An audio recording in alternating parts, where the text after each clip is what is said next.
Halo semuanya, hari ini kita akan bongkar tuntas soal rapor pendidikan. Eits, ini bukan sekedar laporan tahunan biasa loh, tapi ini tuh semacam toolkit canggih yang bisa mengubah data, jadi kemajuan nyata buat sekolah kita. Nah, ini nih pertanyaan penting buat kita semua, kan? Gimana caranya kita tahu kalau sekolah kita itu beneran jadi lebih baik? Bukan cuma sekedar perasaan, tapi ya harus berdasarkan fakta. Kuncinya ada di cara kita membaca dan menggunakan data. Dan satu hal yang perlu kita sepakati di awal, rapor pendidikan ini bukan rapor buat ngejudge atau menghakimi. Lupakan itu. Anggap aja, ini kayak hasil medical check-up tahunan buat sekolah kita. Kelihatan mana yang udah sehat, dan bagian mana yang, kayaknya perlu vitamin tambahan biar makin bugar. Oke, udah siap? Ini dia peta perjalanan kita hari ini. Kita mulai dari ngelihat rapor pendidikan sebagai cermin, terus kita selamatin siklus perbaikannya, kita bedah langkah-langkahnya satu persatu, dan puncaknya, kita lihat gimana data bisa berubah jadi aksi nyata di lapangan. Jadi, apa sih sebenarnya rapor pendidikan itu? Paling gampang, anggap aja ini cermin yang super jujur. Cermin yang bisa memotret kondisi sekolah kita dari berbagai sudut, berdasarkan data yang valid kayak asesmen nasional. Tujuannya? Biar kita bisa berefleksi. Nah, pantulan di cermin tadi itu bukan buat pajangan ya. Data-data itu adalah bahan bakar buat sebuah mesin yang powerful banget, namanya perencanaan berbasis data, atau PBD. PBD inilah kerangka kerja yang kita pakai buat mengubah data jadi perbaikan yang terukur.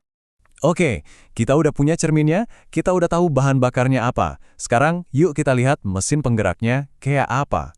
Soalnya, PBD ini bukan proyek yang sekali jalan terus selesai. Bukan. Ini adalah sebuah siklus yang muter terus, buat mastiin sekolah kita juga tumbuh terus. Nah, ini dia jantung dari semua prosesnya. Gambar ini bakal jadi panduan kita. Jadi siklus PBD itu punya 3 tahap besar, identifikasi, refleksi, dan benahi. Khusus yang benahi ini nanti kita pecah jadi 2, yaitu rencana dan implementasi. Yuk kita kupas satu persatu. Jadi kita mulai dari mana? Ya dari fondasinya dulu, yaitu identifikasi dan refleksi. Disinilah kita ibaratnya melakukan diagnosis. Kita lihat datanya dengan teliti, terus kita putuskan, apa sih yang paling urgent buat ditangani? Langkah pertama, identifikasi. Gampang banget. Kita cuma perlu lihat ke cermin yang tadi, buka rapor pendidikan, dan kita jujur sama diri sendiri. Kekuatan kita apa ya? Terus, di bagian mana kita masih perlu berbenah? Biar kebayang, kita intip sedikit yuk data dari SD Negeri 007. Lihat deh, ada kabar bagus nih.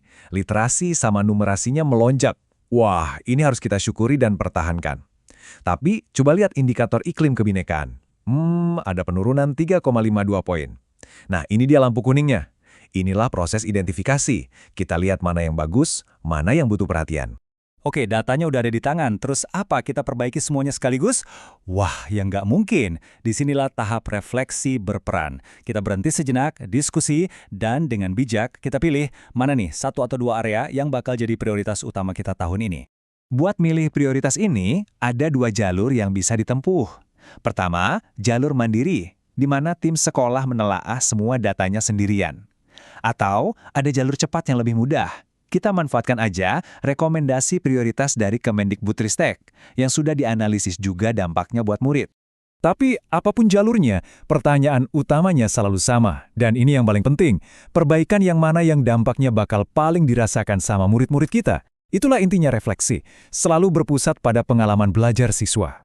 Oke, diagnosisnya selesai, prioritasnya udah di tangan, sekarang waktunya kita meracik obatnya.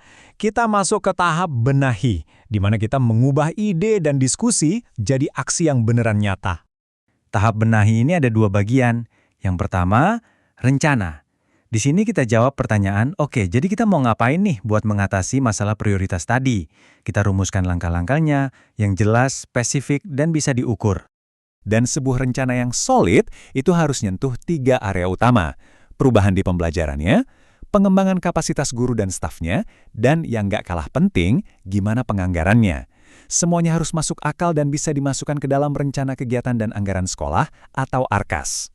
Bagian kedua dari benahi adalah implementasi. Waktunya beraksi. Rencana yang tadi di atas kertas, sekarang kita wujudkan di lapangan. Tapi ini bukan sekedar kerjakan terus lupakan. Kita harus terus pantau dan evaluasi secara berkala biar kita yakin kita masih di jalur yang benar. Oke, kita udah bahas semua tahapannya. Sekarang kita masuk ke bagian favorit saya. Ngeliat gimana semua potongan puzzle ini nyambung jadi satu dan menghasilkan perubahan yang sesungguhnya. Ingat SD Negeri 007 yang tadi? Ada lampu kuning di iklim kebinekaan kan? Nah sekarang mari kita lihat gimana siklus PBD ini ngubah lampu kuning itu jadi lampu hijau. Lihat deh betapa rapinya alur ini. Identifikasi, iklim kebinekaan turun. Refleksi, sistem menunjukkan akar masalahnya ada di toleransi agama dan budaya. Benahi, rapot langsung merekomendasikan solusi konkret, yaitu pengembangan pembelajaran berbasis proyek seperti P5 yang bisa langsung dianggarkan di Arkas. Keren kan? Dari angka jadi akar masalah jadi kegiatan. Sempurna. Dan inilah kekuatan utamanya. Ini bukan lagi soal ngisi formulir atau urusan administrasi. Ini adalah proses mengubah angka di laporan menjadi senyum dan pemahaman di wajah siswa-siswa kita. Menjadi kegiatan yang lebih inklusif dan lebih bermakna di dalam kelas. Terus setelah 1 tahun, apa yang terjadi? Ya siklusnya muter lagi. Kita buka rapor pendidikan tahun berikutnya dan kita balik lagi ke tahap identifikasi. Apakah program P5 kita berhasil naikin skor kebinekaan? Ada tantangan baru apa yang muncul? Roda ini nggak pernah berhenti berputar. Jadi, pada akhirnya, rapor pendidikan itu bukanlah vonis hakim. Ia adalah kompas di tangan kita. Sebuah kompas yang menunjuk arah, yang memandu perjalanan kita para pendidik untuk terus-menerus menjadikan sekolah kita tempat yang lebih baik. Setiap hari untuk setiap anak.